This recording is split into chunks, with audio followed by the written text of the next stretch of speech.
नमस्कार, आप देख रहे हैं A1 न्यूज और मैं हूं आपके साथ साक्षी। आइए रुक करते हैं तमाम बड़ी खबरों की ओर। हरियाणा के सहकारिता, कारागार, निर्वाचन, विरासत व पर्यटन मंत्री डॉक्टर अरविंद शर्मा द्वारा कहा गया कि झज्जर में बनने वाले भगवान परशुराम भवन क्षेत्र के युवाओं के लिए नई संभावना के द्वार खोलेगा और जरूरतमंदों की सेवा का महत्वपूर्ण केंद्र बनेगा। उन्होंने कहा कि ब्राह्मण समाज हमेशा 36 बिरादरी को साथ लेकर चलने वाला समाज रहा है, जिससे सामाजिक सौहार्द और व्यवस्था मजबूत हुई है। रविवार को सेक्टर 9 झज्जर में श्री ब्राह्मण महासभा द्वारा निर्मित होने वाले श्री परशुराम भवन का शिलान्यास सहकारिता मंत्री डॉक्टर अरविंद शर्मा ने किया। इस अवसर पर महासभा के प्रधान पंडित राजदेवर खाना, महासचिव संत सूर्यहति, वरिष्ठ उप प्रधान पंडित कुलदीप, उप प्रधान रविंद्र कौशिक, कोषाध्यक्ष बालकिशन भदाना और सह सचिव विजय कुमार ने मंत्री का भव्य स्वागत किया। सभा को संबोधित करते हुए डॉक्टर शर्मा ने कहा कि झज्जर में बनने वाला यह ऐतिहासिक भवन न केवल ब्राह्मण समाज बल्कि अन्य वर्गों को भी साथ लेकर आगे बढ़ने में सहायक बनेगा। उन्होंने मुख्यमंत्री नायब सिंह सैनी का आभार व्यक्त करते हुए बताया कि राज्य सरकार ब्राह्मण समाज के उत्थान के लिए लगातार प्रयास कर रही है। उन्होंने जानकारी दी है कि हरियाणा शहरी विकास प्राधिकरण द्वारा सेक्टर 26 में 4 एकड़ भूमि पर भगवान परशुराम विरासत पार्क विकसित करने की घोषणा भी की गई। उन्होंने युवाओं को शिक्षा, खेल और अनुशासन के माध्यम से आगे बढ़ने के लिए प्रेरित करने का आह्वान किया। साथ ही श्री ब्राह्मण सभा के पदाधिकारियों से परशुराम भवन में डिजिटल लाइब्रेरी स्थापित करने का सुझाव भी दिया, ताकि युवा प्रतियोगी परीक्षाओं की तैयारी कर सके और अपने भविष्य को मजबूत बना सके। इस अवसर पर बादली विधायक डॉक्टर कुलदीप वस्त, पूर्व विधायक नरेश शर्मा, सहायक रजिस्ट्रार सहकारी समिति वीरेंद्र सिंह, पार्षद मिथुन शर्मा सहित कई गणमान्य लोग उपस्थित रहे। कार्यक्रम का संचालन संजय शर्मा ने किया। मंत्री जी, झज्जर ब्राह्मण सभा सरकार ने 1000 गज से लगभग 1200-1300 गज के करीब जो है जगह अलॉट की। माननीय मुख्यमंत्री जी का धन्यवाद करते हैं।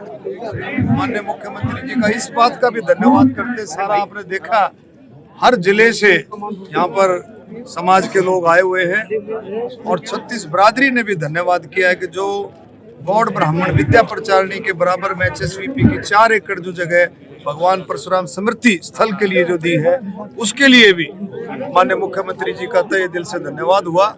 और ये देखें कि किस तरह का जोश लोगों में, बिरादरी में तो है ही है, लेकिन 36 बिरादरी में जोश है। आपने देखा हर बिरादरी बढ़ चढ़ करके इस काम के लिए साथ आना चाहती है। मैंने पहले भी अपील की है कि हर महापुरुषों की जयंती जैसे हम मनाते हैं, सरकार मनाती है, सब मिलकर के हम मनाएं। इसी तरह से मान लो कोई भी धार्मिक काम होता है, कोई भी और जो इस तरह के भवन निर्माण का जो काम होता है, सब मिलकर के हम जो आगे बढ़े। और मुझे पूरी उम्मीद है कि आज जिस तरह से जड़ लगी है दानी लोगों की, उससे मैं उम्मीद करता हूं कि एक भव्य, एक ऐतिहासिक, एक हिस्टोरिक भवन जो बन करके तैयार। मंत्री जी,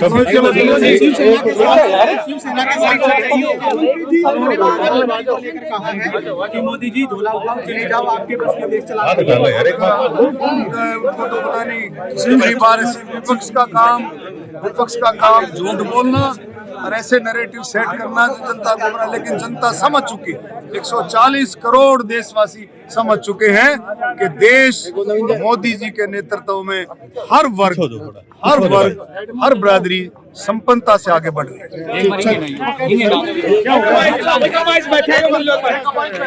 होना चाहिए अनुशासन, मजबूती, अपनों को पहचानो, आपस में एक दूसरे का आगे बढ़ाने की कोशिश किया करो, एक दूसरे को आगे बढ़ाओ मजबूती के साथ। और लिखा होता ना कि भाई मेरा काम पसंद आता है, मेरा काम पसंद आता है तो लोगों को बताओ, दुकानों पे लिखा होता है। और जब नहीं आता हो तो फिर कान में बताओ। कई बार चीजें नहीं पसंद आती, ये नहीं कि उसका ढिंढोरा पीटने लग जाओ, उसका प्रचार करने लग जाओ, आपस में समझो। जो इस बात को समझ जाएगा वो निश्चित तौर पर गांठ बांध लेगा कि भी आप सबको मजबूती मिलेगी, इसमें कोई शक नहीं है। हमने कभी भेदभाव की बात नहीं करी। कोई साथी कई बार जो सोचा भाई डॉक्टर के मैं बुरा मान रहे हैं, नाराज, हमने कभी किसी के साथ, जिसने हमारे लिए साथ दिया उसका भी, जिसने नहीं दिया उसका भी, हमने कभी बुरा नहीं माना। हमने 2024 में चुनाव लड़ा, हमने इस बात पर छोड़ा कि भाई हमारे भाग्य में नहीं था दोबारा से यहाँ पर जीतना। 2024 में हमारे भाग में नहीं था। आप लोगों ने कोई कसर नहीं छोड़ी, आपने मेहनत करी और उस मेहनत का आपने फल भी मिला, उस मेहनत का ही फल मिला। ये आपकी मेहनत है, ये आपकी मेहनत है। मैं फिर गारंटी से कहता हूँ, ये 36 बरादरी की मेहनत है, आपकी मेहनत है। जो गोहाना से आप लोगों ने विधायक बनवाया, आपकी मेहनत है, आपकी सोच है। जो जहां बैठा था, जो जहां बैठा था, उसने उसी हिसाब से उसने काम किया। और काम करके एक बात और भी, हम जब सोनीपत से चुनाव लड़ करके करनाल में गए तो सारा सोनीपत आकर के हमारी मदद करी, आशीर्वाद दिया। और जब फिर रोहतक में आए तो करनाल भी, सोनीपत भी, क्योंकि हरियाणा छोटा सा, किसी को छेड़ करके देख लो, किसी से बातचीत करके देख लो। आप बैठ करके किसी से बातचीत करोगे जो आपको नहीं भी जानता होगा और वो हरियाणा का हो, बैठ करके बातचीत करोगे, वो भी रिश्तेदार लिख रहा होगा, आज आप लिख लो गारंटी के साथ। तो ये आपस की बातें, इन चीजों को हमने समझना। फिलहाल खबरों में इतना ही। तमाम खबरों के लिए बने रहिए हमारे साथ।